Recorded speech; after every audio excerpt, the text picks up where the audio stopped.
Hello, everyone, and welcome. I see folks getting connected to audio. We're glad to have you all here. We're really excited to have you here for this Switzer Network event, Transformative Climate Adaptation with Linda Shi. Before we begin, I have some housekeeping items to share. I'm going to ask everyone to remain on mute when you're not speaking, and I'm just going to manually do that right now. We are recording today's event, and a link to the recording will be posted on the Switzer Foundation website and emailed to everyone who registered within a couple of weeks. I encourage you to introduce yourself in the chat. We have a mix of Switzer Fellows and other interested colleagues with us today, so we'd love to hear your name, where you're calling from, and something about what interested you in this topic. Next, I'm going to share the Cornell University and a portion of the Switzer Foundation's land acknowledgement statements. Cornell University is located on the traditional homelands of the Gayokono or the Cayuga Nation.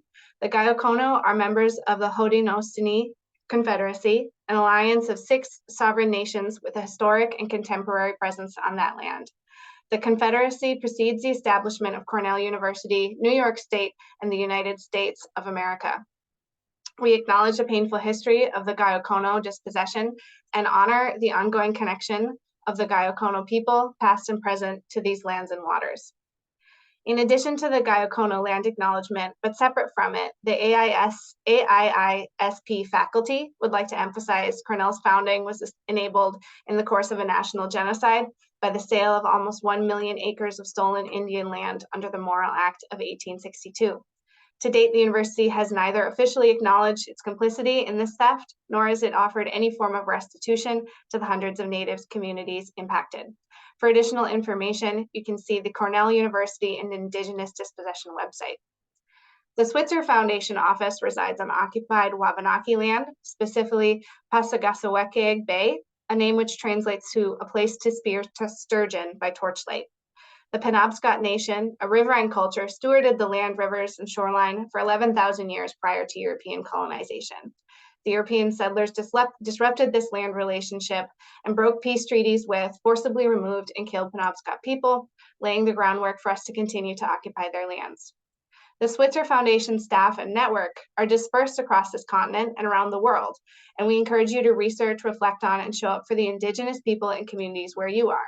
We recognize that the entirety of North American continent constitutes territory considered to be original Indigenous homelands, and we respect the sovereignty of these nations and the hundreds of Indigenous nations, communities, and peoples that survive today. We pledge to support the rights of these nations in the interests of the Indigenous peoples. And as part of this commitment, we make a $500 contribution to an Indigenous-led organization for every Switzer Network event that we hold, and a list of these organizations is available on our website. I see folks are introducing themselves in the chat, and I want to welcome everyone who's joined us in the meantime. Please share where you're joining us from and what interested you in this event. And now it's my pleasure to introduce our speaker today. Linda Shi is Assistant Professor at Cornell University's Department of City and Regional Planning. Her research concerns how cities can adapt to climate change in ways that improve environmental sustainability and social justice. She studies how urban land governance shapes cities' vulnerability to climate impacts and the equity of their adaptation responses. She comes at these issues having worked on watershed restoration, water and sanitation, and development planning all over the world for AECOM, the World Bank, the Institute for International Urban Development, and the Rocky Mountain Institute. She has a PhD in urban and regional planning from MIT. Thanks so much for being here, Linda, and I'll turn it over to you now.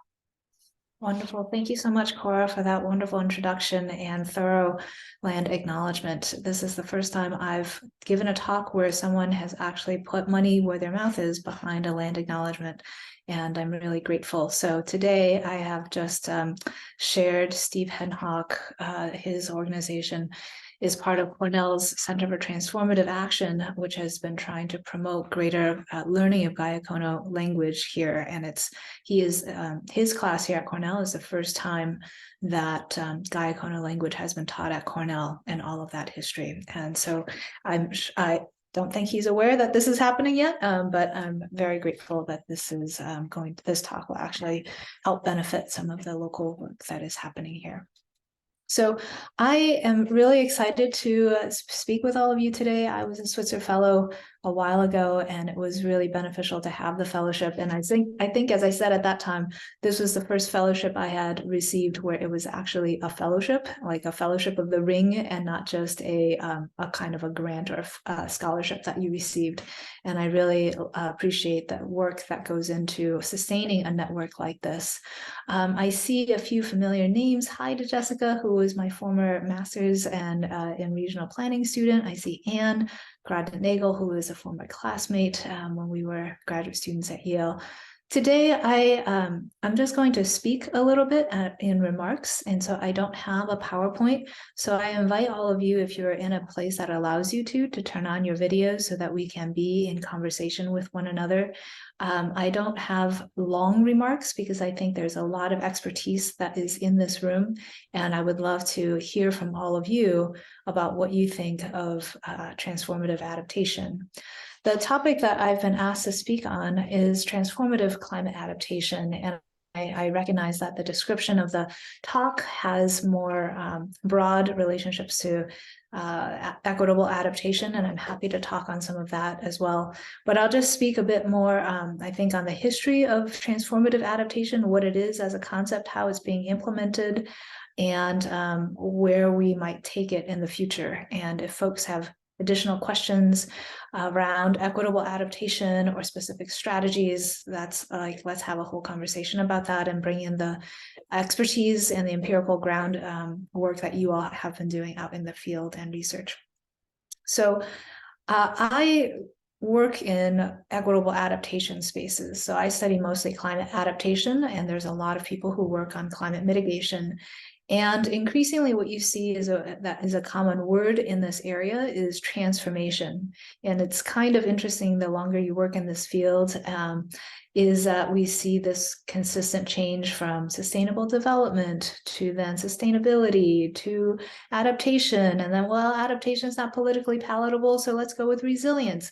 Resilience is too greenwashed, so let's go with transformation. And so there is a kind of evolution constantly of a term that will adequately capture the ambition and the justice components, a true desire of people who want to seek systemic change.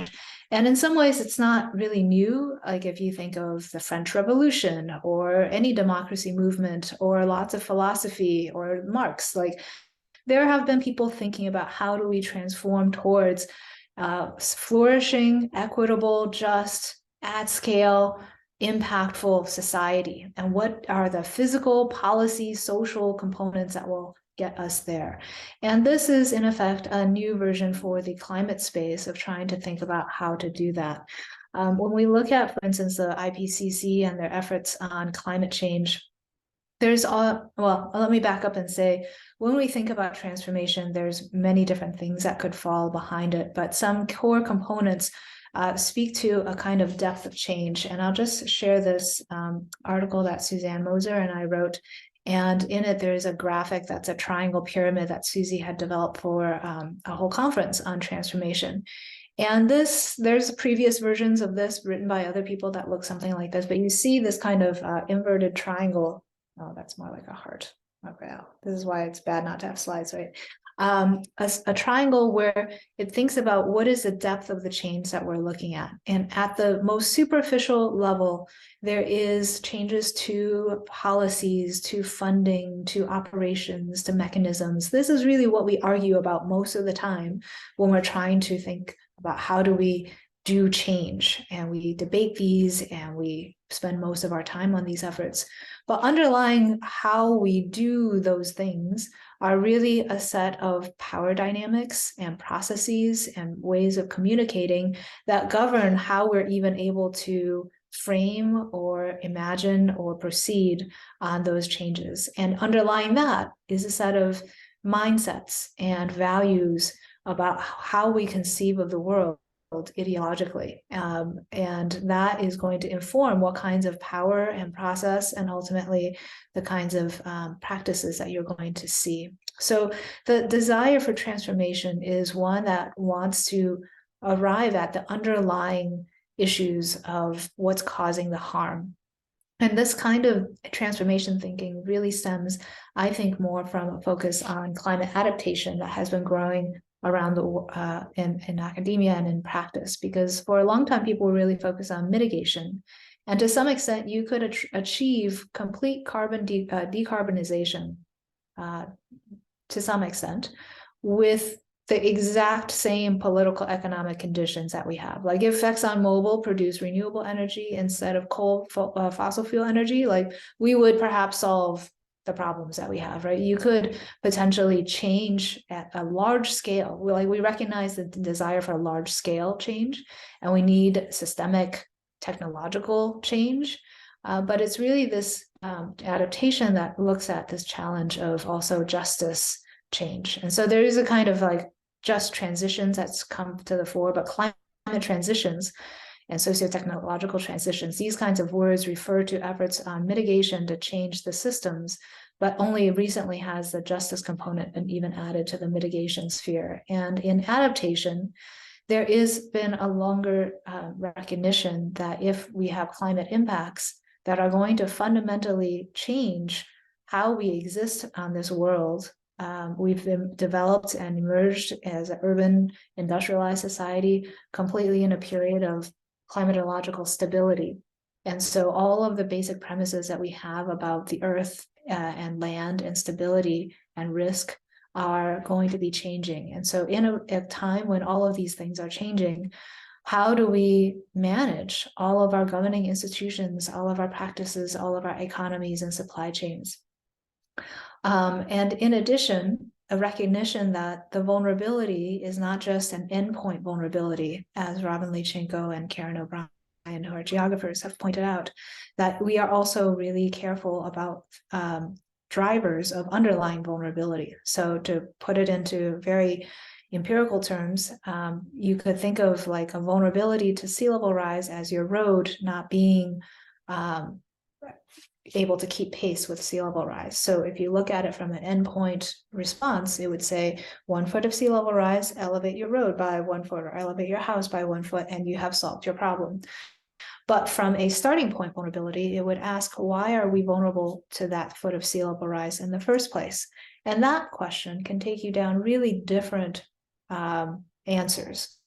So you might say that one is that we have fiscalized land use such that we have no governance in this country that pays any attention between natural conditions and the land use planning conditions. There is no real rules in this country about not developing necessarily in more hazardous places. And then we say we have to squeeze out all of our land value from different sites. And therefore, what municipality is going to try to avoid development when those are its underlying assumptions? Or you could go deeper than that and say that we are our fundamental land relations, to get back to land acknowledgement, the difference between a conception of property rights as a one understanding of Western property rights, which is rights that a system that adjudicates what are our relationships between people and nature, or people and land, is a set of relationships that fundamentally is individualistic, that is separable, alienable, and extractive. And under this set of relations, we have arrived at the kind of urbanization and land governance that we have. That's a really different conception of property as land relations, which is about our relationships to each other. And it's not about individual rights, but in terms of two groups' relationships among people and between humans and non-humans, including humans and the land. So seen from that dimension, what would a kind of response be? It would be much more fundamentally radically different than the entire governance structure, right? So this desire is to then think about what could we do that would go deeper in the levels of the drivers of harm, as well as in our mindsets as we imagine the kinds of challenges that we face. So because the concept, like resilience, like sustainability, is very, very broad, it has an umbrella that can encompass many different definitions of what it might be. And so within academia, if we trace some of those roots, I can outline 3. It's a thing about academics. We can only see patterns in multiples of 3. So I'll just outline 3 within academia. One is that transformation is understood as it has to be really large in scale. So we are looking for things that are not just pilot examples or case studies or local necessarily, but something that is fundamentally going to impact a large geography. And that lends us towards who is going to implement at such a large scale. And necessarily it invokes the role of government, and especially national government, or certainly subnational government, to get us to those kinds of scale. It invokes the power of the market and the private sector in order to support that kind of a transformation at scale. Then we have people who are interested in socio-ecological systems complexity, multi-level governance, people who recognize that the world is built around systems, systems of ecology, of politics, of social organizations, and that these systems are deeply interlocked and intertwined. They cascade upon one another, they are compounding. And so it is not enough to say, let's look at the vulnerability of Boston to a flood event or a heat event, without recognizing that, or maybe if I pick a different example, what Susie wrote in a teleconnections paper, let's say Silicon Valley, a lot of their silicon and the chips that they rely on to produce and export and function comes from places in Asia. And so if you were only to look at the Bay Area's vulnerability to sea level rise or to storms, you might say, well, they don't really get hurricanes or typhoons over there. Sea level rise is kind of a long way away. So really their current vulnerability to things like flooding is somewhat low. But actually what you saw was that the floods in Thailand in 2011 really devastated their economy because they relied on things being produced elsewhere, and that they were completely vulnerable to those kinds of systems.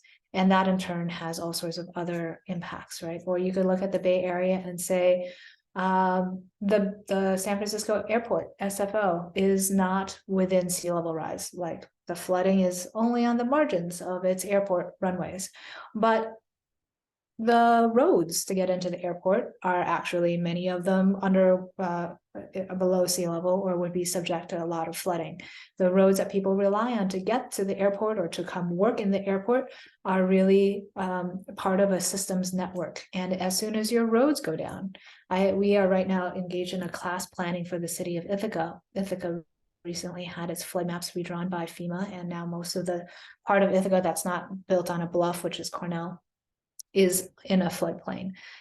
And so we realized that the requirements for FEMA is for buildings to be elevated, but they don't actually, like, nobody necessarily cares or regulates if your roads are underwater. There is no requirement, there is no obligation on the part of the city to pay some insurance or meet some requirement, right? So you could have the hospital be above flood grade, but all the roads to the hospital in case of a major disaster are going to be underwater and nobody can get there, right? So an attention to this systems complexity is something that is really challenging, because we are only really good, if we do this at all, of measuring impacts at a either geographically specific scale or at a sector specific scale. So we'll only look at flooding, but not fires. We'll look at heat, but not drought. Or we'll look at San Francisco, but not Oakland. Or certainly we'll look at Oakland, but not Bangkok. So how do we think across these different kinds of systems is another component of transformative thinking. And then finally, perhaps, the elements of this were inherent in our mitigation efforts because they also deal with systems, they also deal with scale. But I think a major debate that has really come to the fore, in part because of climate justice and climate equity efforts, is really the normative attention towards social and environmental justice, and that we are not looking to rearrange the chairs on the deck of the Titanic and spend billions upon billions of dollars to adapt or to mitigate, only to end up with the same unequal society that we currently have. How can we actually do these efforts so that we don't end up replicating the kinds of conditions that we have right now? So it's entirely possible, for instance, with adaptation, to imagine, now we talk a lot about climate migration, that you have people who are going to be more mobile, and they are going to beat a retreat, whether it's managed retreat or just ad hoc migration. I moved from Boston to Cornell to take this job. And so I have managed a retreat from coastal areas to a highland area, right? But many people are not able to do that. And so are we going to end up in the end with wealthy people who now live on high ground, and the poor people who used to live on high ground that was away from the nice beaches and waterfronts? Now they live in the flood prone areas, and we just invert the whole situation and we keep going again. I think that's not what anybody is actually interested in. So how do we make sure that injustice is something that we fundamentally want to build in as something that we are attending to? So these are the kinds of challenges that we see, and even within academia, even within a single field, we do not agree on all of these issues. So we did a special issue, Joan Fitzgerald at Northeastern and I, and there were 65 submissions from around the world. The topic was planning for climate transformations, and these are all planning people. And ultimately, when we have the special issue that'll come out in August, you see people who are talking about it from really, really different ways. So on the mitigation side, you have some planners who are talking about, how are we going to decarbonize this country? Like, that's a massive spatial, technical, operational challenge in so many different ways. And they, in their introduction, said, we are not going to talk about equity and justice. Many others have talked about that. We park that to the side, and so we are going to focus on the technical issues. Then you had people who were like part of the justice movement, and they were writing about just transitions, the environmental justice movement, how that has been happening for 40 years and how that has contributed to the conversations we're now able to have. They did not talk anything about the scale of technological change that needs to happen, and how is that going to actually fit together, right? So we have these different conversations, even within academia, about what is that future we want to achieve. Is it about the pace and the urgency? Is it about the process and the conversation? And there is not necessarily a roadmap for how do we do both large scale and a lot of justice at the same time. So in the US, we have the New Deal, which was a huge national project at scale. And then we had urban renewal. So we don't really have a model of major national construction or reconstruction that is actually attentive to local nuance and flexibility and local voice in a way that is just.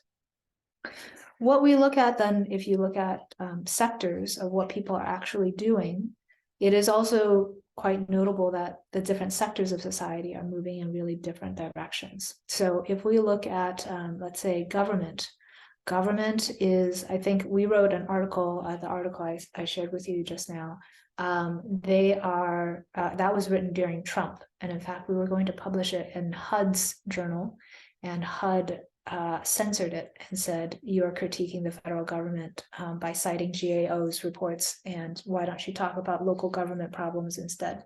So we ended up publishing in Science.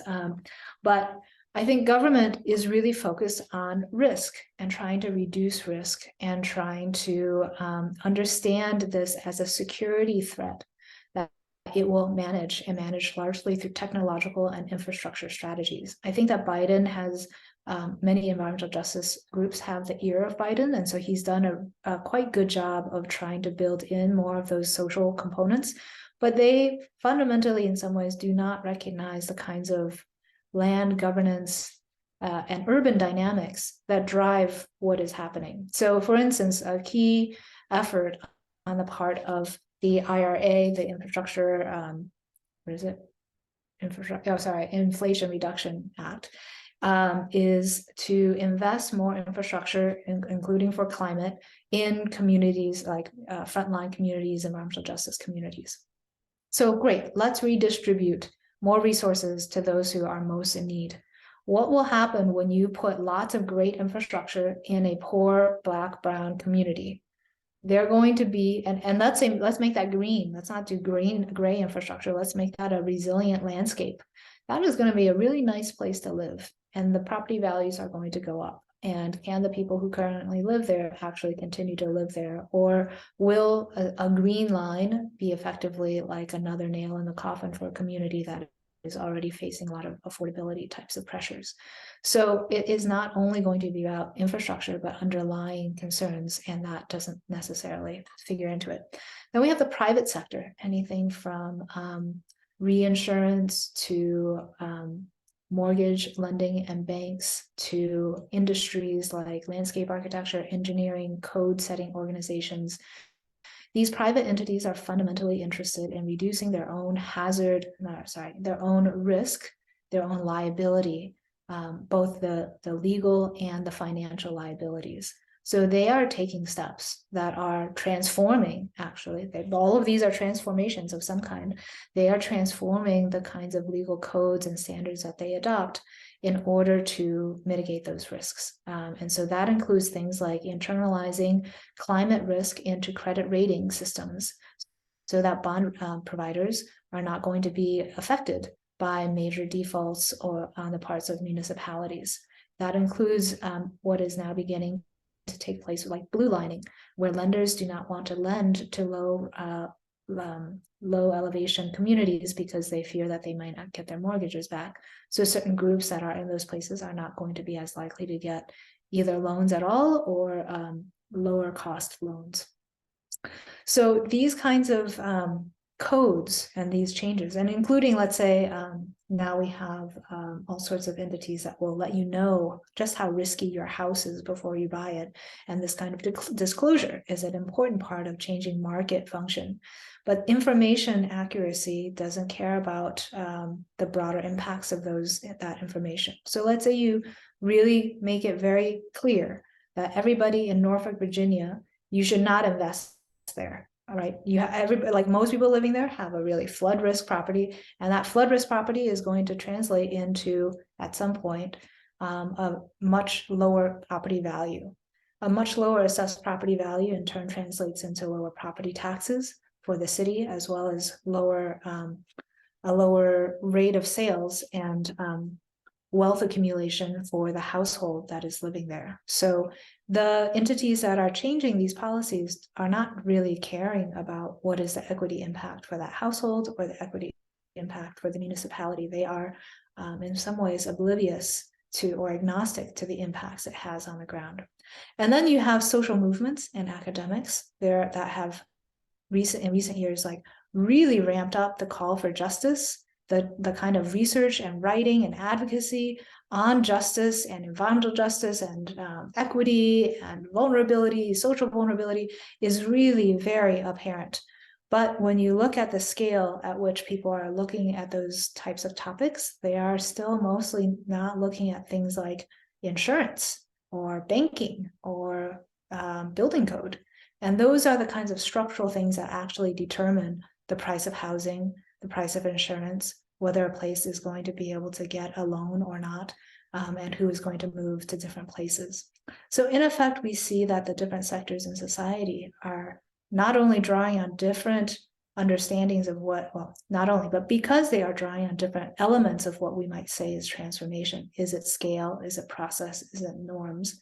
They are moving in very different directions as to the kinds of transformations that they advocate for.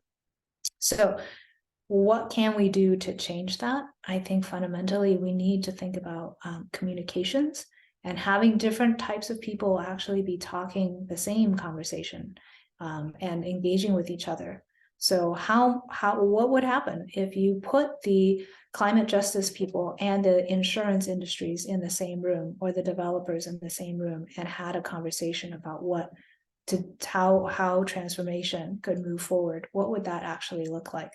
How can we build in conversations between what government is doing and what insurance and other private sectors are doing? There is no necessarily public voice, much less a civil society voice in some of those private reforms. So I think that we have a major communications challenge and a major coordination challenge. And I was just talking with Anna Morandi yesterday at Pew Charitable Trusts, and they have been advocating that the Congress adopt something that is called, it was going to be a National Climate Adaptation Strategy, but now it has been renamed after a failed effort in an effort to then get bipartisan support, it is now renamed the National Coordinating Adaptation and Resilience Strategy.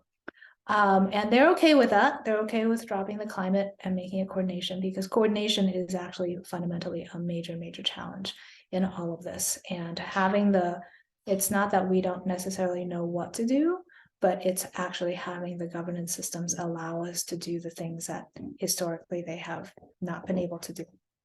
So I want to just wrap up by saying that I don't know that there is a single definition of what transformative change out there really is.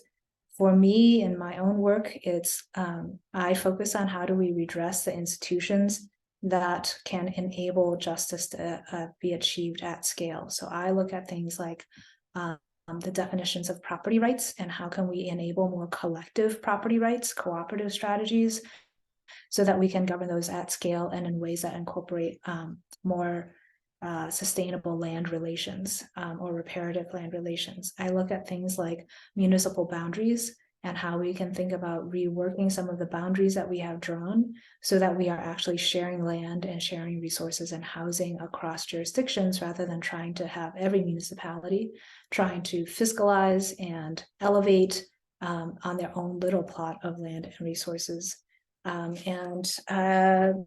Yeah, so, but everybody can do that for themselves. And I think you all have to think about what is your own definition of the root causes and the kinds of change that is possible in your own places of work and your own skill sets of, is it advocacy or is it legislation? Is it enabling and facilitating process? And for each of you, that might lead you down a different path and a different location from which you then advance some kind of transformative change. So I will wrap it up there and really just invite conversation from folks about what you're seeing or questions that you want to put forward to me or to the group.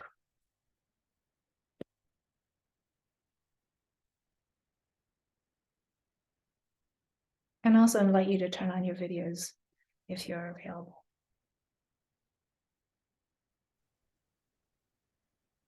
Hi, I'm Nishayla Porter. I'm a current Switzer Fellow. I just want to say thank you for putting this webinar on. We were just like talking about it at our retreat, and to see it actually come into fruition is amazing. So thank you for that. Also, I'm a student at Northeastern, so when you mentioned Joan Fitzgerald, I took a class with her as well. She's amazing. But one question I wanted to ask was, you mentioned the different sectors involved in the conversation, and I was just wondering, who would you identify as the main stakeholders in resiliency adaptation, and like what steps in terms of policy need to be taken to implement some kind of political change? Really great question. I have difficulty answering this question, and Cora shared it with me previously, because I think that if we understand adaptation for what it is, and we really internalize the climate projections that we are seeing, as well as the critiques around the causes of the climate impacts that we are seeing, that isn't going to just be any single sector, and it's going to be a whole of society type of change. So even within a university, like, should we have a master's in resiliency program? I think that that is not the direction I would support. I would say that every single college on campus should think about how their field is going to support and enable adaptation and mitigation, and how they are going to be impacted by the kinds of either decarbonization or climate impacts that they're going to see. Like business, huge impacts. Law, it's all law's fault that we're in this this situation, perhaps. Or you could say engineering, like how you design a building and what it's going to withstand is going to also significantly change. So if you then transform that into like thinking about agencies, we can certainly look at many different types of agencies. In my own field of planning in the built environment, I would say the EPA, DOT, HUD, FEMA are core to what we are doing. But if you're talking about adaptation of rural communities, and DOA or BLM or DOI are going to be, or MPS, they are going to be the agencies that really play a major role. So as I said, like if we're looking at that, it requires fundamental government action. I had a student who just quoted a paper, and I don't know which paper he was quoting from, say that, government may succeed or fail, but always it is called, right? We are always looking to government to lead certain types of actions. And so they cannot abdicate that role for private or civil society involvement, including community leadership. A lot of the radical transformation really has come from communities. So there was a paper that Jola Ajibade at Portland State wrote, where they reviewed like 138 case studies around the world, and they found one that met the definition of transformation. But all of these, I think, are local. They're not national. This was the Caño Martín Peña in Puerto Rico, which is touted as the first community land trust that is supporting adaptation. This is a place that worked for decades to secure land rights, and then has been working to clean the canal, relocate internally, support affordable housing, and demonstrate community resilience and power and vision. So that, there are these types of examples out there, but how do you scale them? But they are supporting like networks. They are inspiring. I think Anne has been inspired by their project. They have been moving towards Brazil. New York City is interested in this project. Like a lot of people then want to copy it through these networks. And the networks have also been moving to create that change. So for our special issue, Teresa Cordova wrote a paper that looked at how, we have the environmental justice movement. We wouldn't be having these conversations like Justice 40 if it wasn't for the decades of work that they have had. So these transformations sometimes also take a really long time to get towards the kind of change that we see. And it's not always going to be immediate benefit. It can be things that come back in waves. And so it looks like it has failed, but it is also just seated and waiting until a time when those ideas are called upon and also find fruitful soil to grow in. So I don't know, that doesn't, like, I think maybe you're looking for particular names of organizations or types of entities, but we can say, like name Munich Re or name like the National Engineering Association. We can name certain entities, but I think that more important is that the set of actors will be really specific depending on which place you're looking to. If you're looking to transform a local place, then those actors may not have any relevance and be much more diverse beyond that.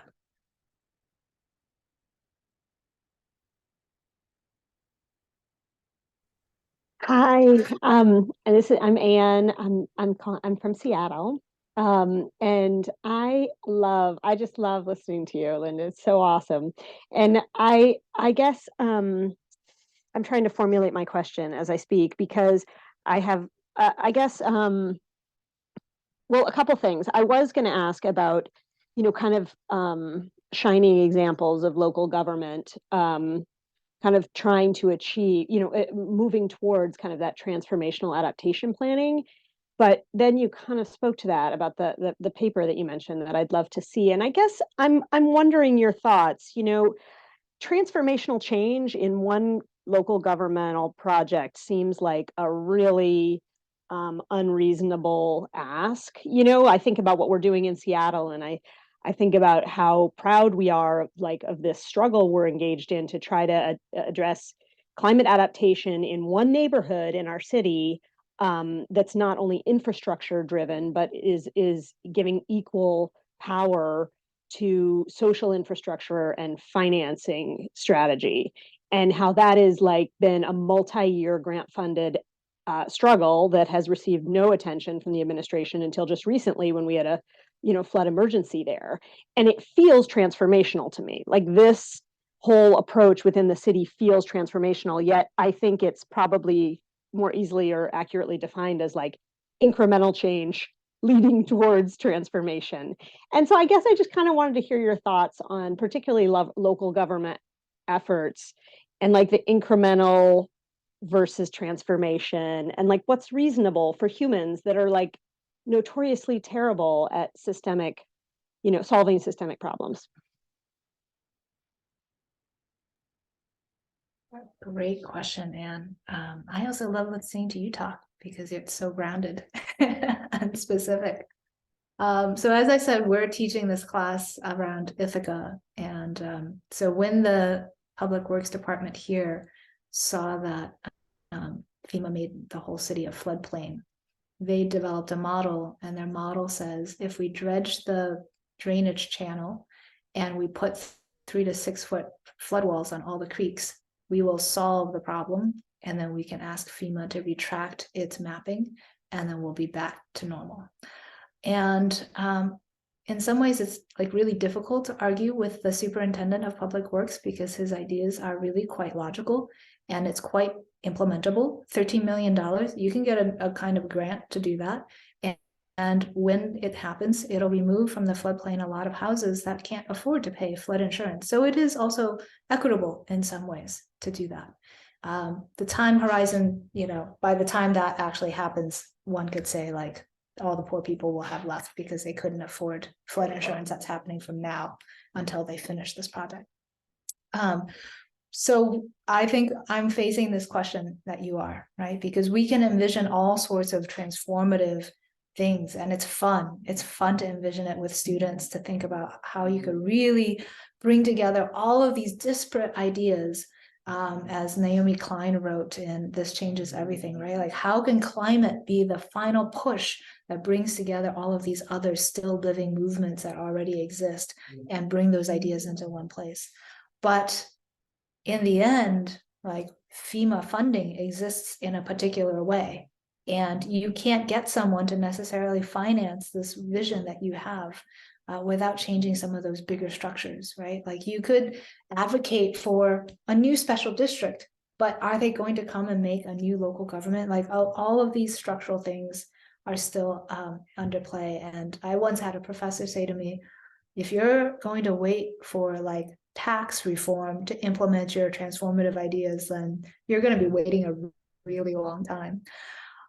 So the incrementalism is no joke. And I don't know whether we will get there at all, or that any of these transformations will really make sense at all. And it might be that we lurch from one particular kind of change at one level to another, and they conflict, and we are not linearly going towards positive progress, but that we go up and down and sometimes backwards very often before we can move forwards. So I don't know if that's at all helpful. Sorry, not helpful at all.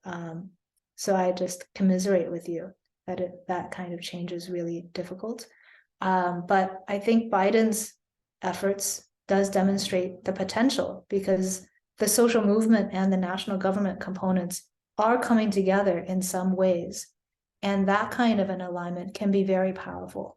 So could we extend that to include some elements of the conversation that currently are not being had, to include the impact of private sector, to include the impact of private code setting and standard setting, to include like local urban governance and land issues, to put the institutions that shape land and property into that conversation and not just about infrastructure. We are broadening a conversation that already is happening. Like, if you look at not the deficits, but the assets that are what we have, then I think that can be a more hopeful approach. I guess if I say that another way is, we don't have to go looking for new forms of transformation, because transformation already are existing. We just have to uplift the kind of transformations that already have been struggling, and then support them and make that possible. All right, I see Simone had her hand, and then Patrick. Thank you so much. I've really enjoyed listening to presentation and these conversations.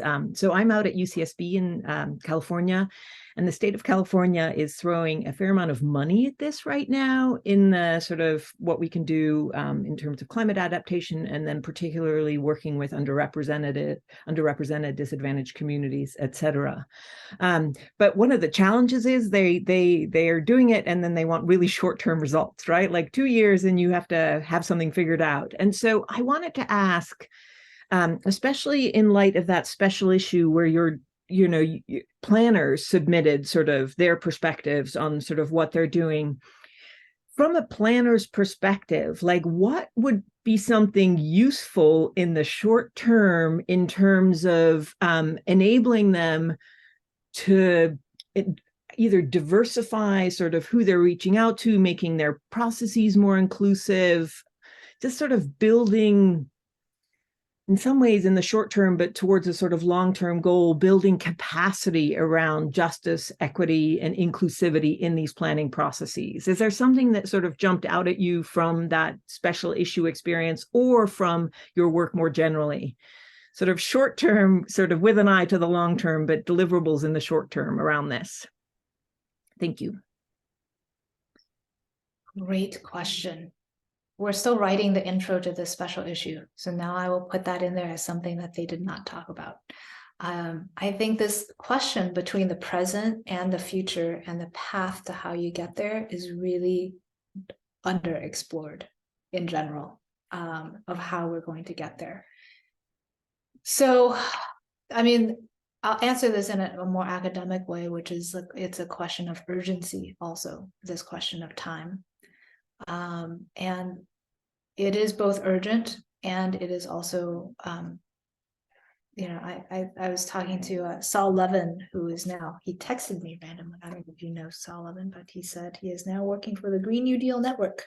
So in honor of his new job, I'll share, he talked about how when somebody asked him that question, yes, to some extent, like the climate apocalypse has been experienced by Indigenous people on this continent for 500 years, and nobody really cared about that until now. So is it urgent? Well, it's been urgent for a really long time, but it's now urgent because it's impacting certain other people. And another student just shared a paper today that was Scientific American, a couple of years old now, but it talks about the unbearable whiteness of climate anxiety.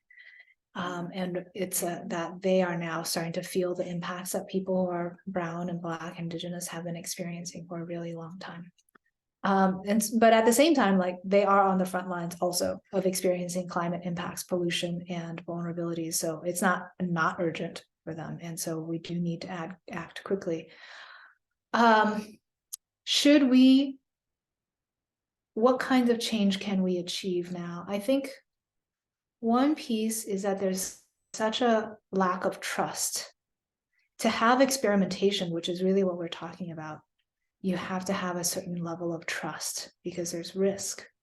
And that trust is fundamentally lacking in many different places. So why would anybody choose to engage in something that's large scale, fundamentally systems changing, if they have no trust that the other people are going to be in good faith with them at the end? So I think a very important achievement at an immediate term will be to say, how can we do projects that demonstrate that good faith? And once we have such good faith, could we then do something bigger? And so maybe there are pieces where it is around like, you say if we do this relocation that you're going to put us in better housing, you have never done good housing by us. Why would we want to leave and relocate based on that? So can you make good on the promises that currently are ones that are outstanding and have not been implemented, and put money where your mouth is and demonstrate that that change can happen? So I think positive immediate results can help change the kind of mindsets and process and power dynamics for bigger projects, maybe. All right, Patrick.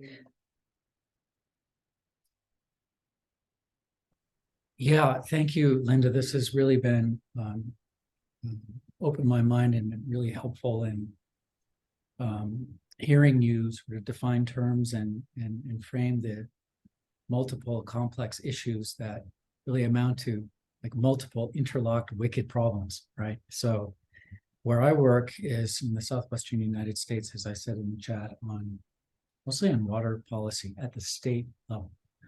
And I work for a charitable foundation that really focuses on how to get state policy reform done, in part because given my charges to work on water, climate change, aridification, and water issues, here in the arid West, water is like defined and managed largely at the state level. And yet, the conversation so far is focused mostly on federal and local policy. So here in New Mexico, water is essentially colonialized. The water code was written during really the end of the colonial period to encourage settlement and to maximize water consumption, actually, termed as beneficial use. And it's also, and I love this term, I hadn't heard it before, it's been fiscalized, right? The value of water lies in its economic value, and yet underlying our whole water system is hundreds or thousands of years of different forms of water governance in the state that's really as brown and indigenous probably as any state in the country. So here's the question at long last, and that is, are there examples that you can cite or point me to of transformation in water governance that address state level policies linked to the really active operators and consumers and suppliers of water, namely irrigation districts? They consume, 75, 80% of the water. So are there examples that you can point me to of transformation in water governance at the state level, perhaps combined with, more local or regional approaches? And I saw in the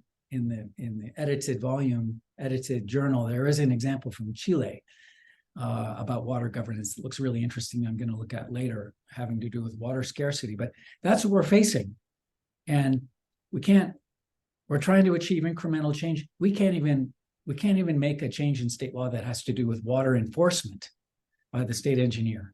So it's just super challenging to think about this higher level, more transformative change when we're so fixed in time, it seems, with the colonial water governance that we've got.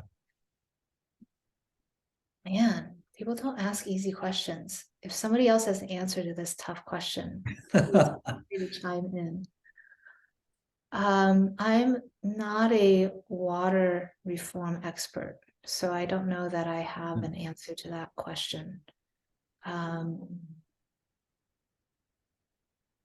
I don't have like a technological question. Saba might just raise his hand. I'll just say that maybe a question is, how bad does it have to get for there to be change? Because that crisis is it's serious. And if change is not happening now, if people aren't willing to, because they are fighting over such specific things that they cannot come together and do something bigger, is that ever going to change? Is that kind of gridlock always permanent? And could there ever be a time when maybe there will be some change? And is it a crisis moment that will allow for more positive change or not? So the only other state I can reference is Florida, which in the 70s was Miami Vice. They had the Everglades was on fire for a long time. It was polluted, congested, paved over paradise, all of it. And that led to a major political movement led by young mayors from the Miami southern developed areas who took over a largely rural political constituency. And they issued a whole new state constitution. They issued a whole lot of new regulations on water and planning governance. And that changed, well, I don't know how much change you would say that Florida has seen, but it changed certain aspects of planning. And so that was an instance where crisis led to progressive change. I think we are more likely, just as likely to see crisis that leads to regressive state overrides of local innovations as much as anything else. So let me take Kate's question and Saba, I think was it Saba? Or maybe, no, I'm sorry, it was Edgar maybe that I was looking at. And then you two can take your questions at the same time. Hi, thanks. This is such an interesting conversation. I am wondering, I brought students to a state legislative environment committee hearing on extended producer responsibility, which is one of those kind of paradigm changers, right? Making producers for the first time responsible for what they produce. And I have a long history in environmental movement, and I was struck once again by how the conversation was defined and constrained by the needs of the private, sector, profit-making sector, the waste industry, haulers and facilities.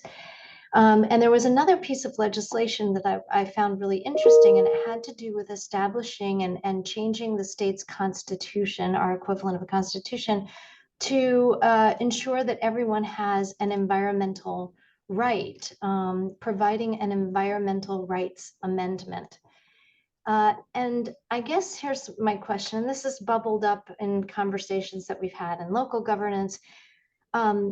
Everything is so reactionary, it's piecemeal, it's this case and that case and this emergency and that opportunity. Is it worth, and has anybody taken the time, is it worth struggling to define that this is what is going to constrain our actions from now on? In other words, a municipality or state saying, you know what, every single thing we do from now on has to pass this criteria. A sort of three-legged version of the precautionary principle, right? That from now on, it has to be environmentally just and sustainable and whatever. And I'm floundering here because I obviously know that the gray spaces between those words and the interpretation of those words are where things live and fall. But I'm so struck by a lack of agreement on what we want, a fundamental lack of agreement, so that it seems like it's just Herculean to get anywhere. All right, Edgar, I have to go run a meeting at 4, so I would just say make your questions really brief. I guess it also goes along with Kate's recent question. It had more to do with identifying the different stakeholders. I mean, Kate just mentioned the lack of agreement on like goals or the end results and how to get there. And my question had to do with like, how is it possible to actually identify the practical stakeholders to work with that can help you actually reach a transformative outcome for the most vulnerable communities? Because there are obviously underlying interests among different stakeholders. And if you've seen something besides like a power map that could be used to promote equitable adaptation. Great. And Daniel. Yeah, thank you, Linda. Really enjoying a lot of your insights. And one thing that really jumped out to me that you said was when you were talking about incrementalism and how the scope of the problem is huge, and yet we seem to be just making incremental adaptations or progress. And it seems to me that part of the issue is that we're only allowed to change things within a box this size, whereas the problem is this big. And what seems to be underlying sort of the resistance, the inability to make big change is the economic system that really runs the entire planet. I think, we see that we have a system that says that some few people have to win and some huge numbers of people have to lose. That's the way capitalism works. And it seems to me that there's not really a lot of talk in changing the economic system, because that economic system has put into place so much of the infrastructure in the way we have now. And it seems like if we really want to make that change and we feel the urgency, then we're going to have to make some fundamental changes to capitalism. Otherwise, you know, we're going to just make incremental change. And it seems like there have been so many pilot projects around the planet, and we have the technological answers. We have a lot of answers in general, but it's just there's so many restrictions that really come down to the economic system that controls it. How do I answer these? I don't have an answer for capitalism. But I think we also don't have to change everything in order to make a change work someplace. And that is maybe something that is humbling, but also inspiring to say, yeah, I can't change the national or the I mean, there is no box that we can draw that is big enough. There is no actor that has all the power, because everyone is reliant and subsidiary to somebody else in this whole picture. So even if you could empower somebody, there is nobody you could point to who could change all of it. Not even the president, because they're beholden to Congress, not the UN, because they're beholden to countries, not, you know, like, so all of that.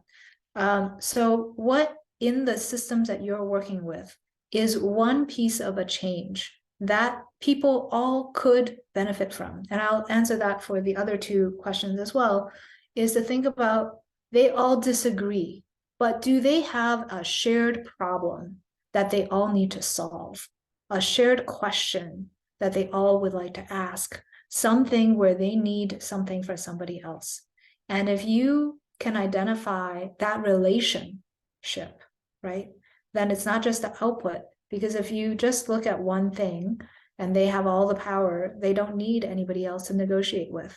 So something where two entities have something they need from each other, then it is possible within that to find some common ground of an action, a process, a fact-finding mission, or a change and a reform that could overlap with some of their interests. And again, because I'm an academic and not a practitioner, so I don't have the kind of rich experience that you do. We do an exercise, like a role play exercise, and students, they have a problem. It's like everybody wants something else, the construction industry, the, you know, Mrs. Moonshine who wants nature, and like all of these different players. They have different, but they don't all want the same thing equally. They have different priorities for different things that they care about. And because their values are actually different and diverse, it is possible to find overlaps in their activities. So every time we play that activity, people can actually achieve consensus most of the time at the end. And even though it seems impossible at the beginning, and the ways in which they get to consensus are also diverse and varied. For some, there's like, oh, the obvious answer that would make everybody happy was this. But then they'll say, oh, other groups arrived at a consensus, but they did a different kind of a strategy, right? And so I think if we understand that these actors are not uniformly capitalist, evil, or whatever it is, right, maniacally self-centered and self-interested, then they have certain self-interests that you can work with and find commonality across. Well, with that hopeful message, I will take leave. Thank you all so much for being here today. And I'll just pop my email into the chat. And if you have anything else you'd like to talk about, happy to engage with you. Thank you, Linda. And thank you all so much for being here and for participating in this really insightful conversation. Glad to have you. And we'll send a follow-up email with contact info for folks who are willing to share that. So thank you.